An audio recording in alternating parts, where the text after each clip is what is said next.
इस पे जिस हिसाब से इस पे नाम आ रहा है वो डायरेक्ट सरकार है, और सरकार इसमें नाम में 4 लोगों का नाम था, उसमें से एक नाम पे केस रजिस्टर होता है, बाकी नाम को नहीं लिया जाता। वही लोग सवाल कर रहे हैं कि डॉक्टर संजय निषाद, श्रवण निषाद, प्रवीण निषाद, श्रवण निषाद यहाँ पर आए थे, उन्होंने कहा कि अगर मैं दोषी हूँ तो हमको जेल में डाल दीजिए। संजय निषाद कह रहे हैं CBI जांच हो जाए। आपको नहीं लगता कि निषाद समाज के जो लोग, निषाद समाज के लोग, सरकार भी भाजपा के है तो इस पर राजनीति नहीं गरमा रही है? संजय निषाद खुद कह रहे हैं कि इस पर CBI जांच हो जाए।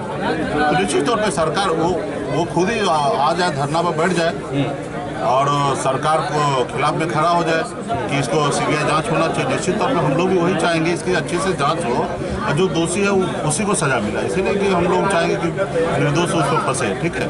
और वो तो सरकार का हिस्सा है, बिहार से उत्तर प्रदेश से लेकर दिल्ली तक उनकी सरकार है, NDA गठबंधन से ही है, और हमको बहुत खुशी मिल रहा है कि उन्होंने ऐसा CBI जांच की मांग किए हैं। तो निश्चित तौर पर बहुत अच्छा पहल है संजय डॉक्टर साहब का।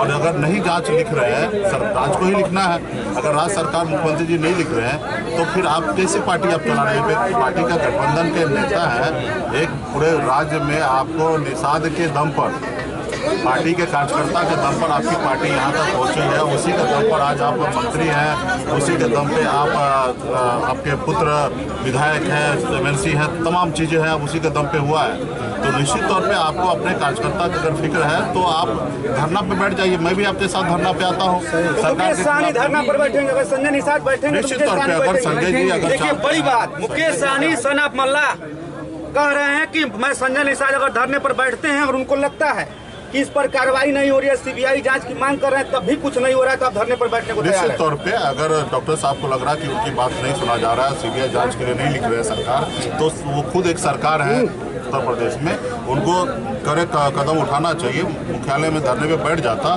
देश लेवल पे मैसेज जाता कि उनकी अपनी सरकार की बात नहीं माना जा रहा है, और ऐसी जगह पे हम भी आ जाएंगे वहाँ पे उनको सबको समर्थन देने के लिए।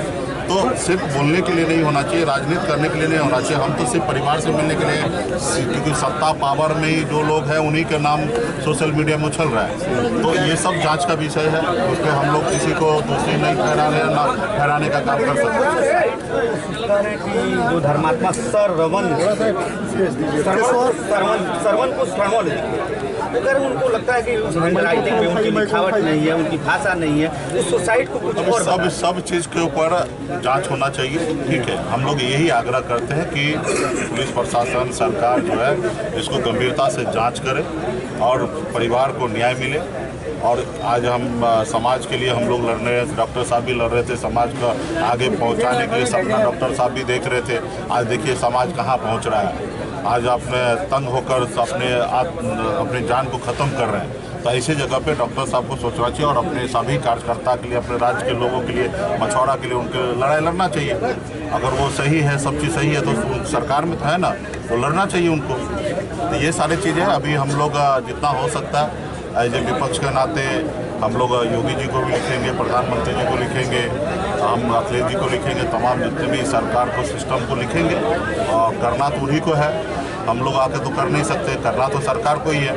और हम उम्मीद करते हैं योगी जी से कि इस पीड़ित परिवार को न्याय मिले। परिवार के लोगों ने क्या बताया? सनी जी के अंदर तो बहुत सारे बात है, सोशल मीडिया से सारी चीज़ तो हम लोग को जानकारी है। परिवार के लोग तो उतना इस स्थिति में नहीं है, उनके घर से चिराग बुझ गया है, तो वो परिवार के लोग उतना ये नहीं है। लेकिन हम लोग सोशल मीडिया आप लोग के माध्यम से बहुत सारा चीज़ जानकारी पहले से ही प्राप्त था, सिर्फ परिवार से मिलने के लिए है, और उनके दुख के घड़ी में हम लोग हैं, भविष्य में इस परिवार के साथ। एक आखिरी सवाल है, बहुत सारे राजनीतिक दल के लोग आए हैं और वो वादा करते रहे हैं कि 2027 के विधानसभा के चुनाव में धर्मात्मा के परिवार को लड़ाया जाएगा, क्योंकि आप भी 2022 के विधानसभा के चुनाव में आपकी पार्टी यहाँ पे चुनाव लड़ी थी उत्तर प्रदेश में कई सीटों पर, तो क्या आपका भी? मैं अभी हम लोग संघर्ष कर रहे हैं और बिहार में भी संघर्ष कर रहे हैं, और हमसे अगर चुनाव लड़ना तो हमसे आज से बोलने लगे तो हम आज देने के लिए तैयार हैं उस परिवार को। लेकिन अभी हमारी स्थिति उतनी मजबूत नहीं है उत्तर प्रदेश में, अभी पहले बिहार में हम लोग काम करें, और निश्चित तौर पे बिहार में हमारी पार्टी हमारी वजूद बनेगा तो निश्चित तौर पर अपने लोगों को आगे बढ़ाने का हर संभव हम लोग प्रयास करेंगे। ठीक है, ये मुकेश सहनी जी।